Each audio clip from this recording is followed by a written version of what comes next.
When it comes to college admissions, how much of a role should race play? That question back in the news this week. For the first time in Harvard University's history, the majority of students accepted into the incoming freshman class identify as non-white, 50.8% to be precise. But at the same time came news that the Department of Justice is investigating allegations the school is denying places to qualified Asian American students. Vijay Chokal-Ingam, now the head of admissions consultant at Interview SOS, has a unique experience with this topic. An Indian American, he realized the only way that he would be accepted at med school would be to pass as black. He chronicled his experiences in his book, Almost Black, the true story of how I got into medical school by pretending to be black. Vijay Chokal-Ingam joins me now. So you were studying statistics at the University of Chicago, and you say to yourself, I don't stand a chance with my 3.1. What did you do?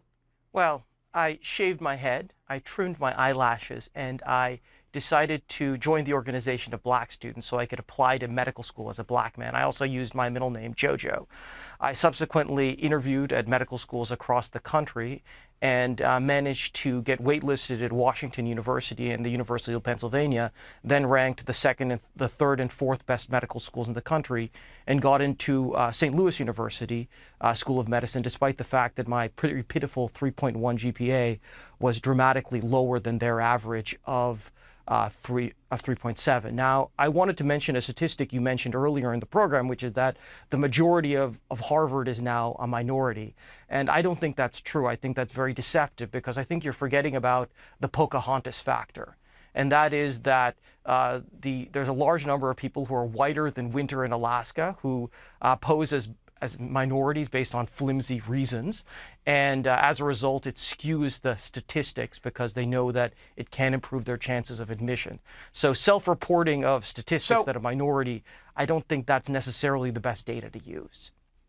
So, Vijay, what you're saying is that you didn't just check a box. You went full-on Tootsie, and there are others out there who may not adopt the personification of a particular group. But they're checking the same box in the same way.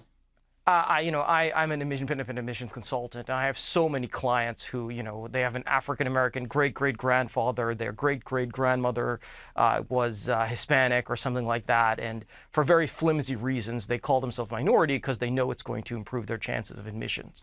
So we cannot ignore the Pocahontas factor when you look at that statistic that 51% of people at Harvard are saying that they're all right, well, listen, because you are using the nickname, let's go there. You've said that what Lincoln did vis-a-vis slavery, Trump will do vis-a-vis affirmative action. Explain. I believe that President Trump, by appointing conservative anti-affirmative action justices and by using the Justice Department to go after the colleges and universities, I believe that he will end affirmative action like Lincoln ended slavery. As you know, Bob Jones University many years ago lost its nonprofit status because of its racist policies. Similarly, when it comes to the issue of affirmative action, the colleges and universities have pleaded guilty as charged. They publicly endorsed racial discrimination in the form of affirmative action in the Fisher case. Therefore, the Trump Justice Department could use, with the change in the Supreme Court, could effectively force the universities to end their racist affirmative action policies by forcing them to lose their federal funding. So, as I said, President Trump will end affirmative action like Lincoln ended slavery.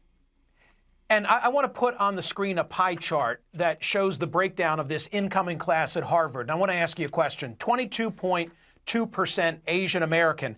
How many Asians are too many Asians for the Harvard incoming class? Should there be any limit whatsoever? What if on the merits, if you go by GPA and SAT score, you could fill the entire class at Harvard with Asian Americans? Should they do so? Okay. First of all, there is a multifactorial admissions process. There are 9 criteria, including grades, test scores, letters of recommendation, essays. So I'm not saying that grades and test scores should be the only consideration. The second thing is data can easily be manipulated. I'm a CFA charter holder, but I can assess that. But the simple point is that as an Asian American It is harder to get into college or graduate school than any other racial category. In every place where the data is available, it is consistently harder for an Asian American to get in. I used the example earlier of medical school admissions, where it was 50% easier to get into medical school as an Asian American compared to an African American. So statistical data, there is no rationalization for racism. Affirmative action is a system of legalized racism. It is a racial classification system that changes people's chances of admission to college or graduate school, and there is no justification for it. But Vijay, you understand the point that I'm trying to make, which is to say that from the perspective of the admissions office, they are seeking to assemble a diverse student body. And if Asians on the merits could dominate the class, they might not want to do that, because that therefore detracts from the ability of having equal representation of all groups. You get the final word as long as you make it quick. I'm glad that you brought up that point. I had the opportunity to go to UCLA, which is a school that doesn't practice affirmative action in admissions. We had a diverse class of African Americans, Hispanics, Asian Americans, and whites with a rich educational experience without practicing racial discrimination in the form of affirmative action. So I don't want anyone to believe that affirmative action racism is essential to a good education. Understood. Vijay Chokal-Ingam, by the way, Mindy Kaling's brother. I saved that for the end. Thank you for being here.